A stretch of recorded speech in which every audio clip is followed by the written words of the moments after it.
Step 1. Open the box, remove the product, and lay out all components neatly. Step 2. Clean the insulation area thoroughly and apply adhesive promoter.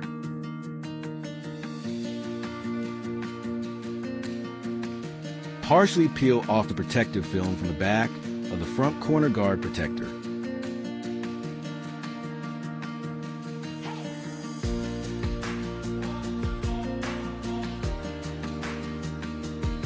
Align it in the correct position. Press firmly to secure it. Then remove the remaining protective film.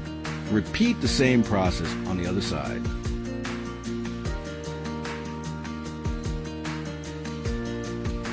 Step 3. Clean the insulation area thoroughly and apply adhesive promoter.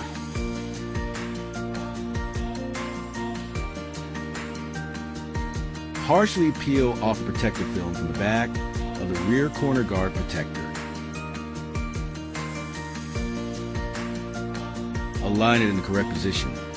Press firmly to secure it. Then remove the remaining protective film. Repeat the same process on the other side.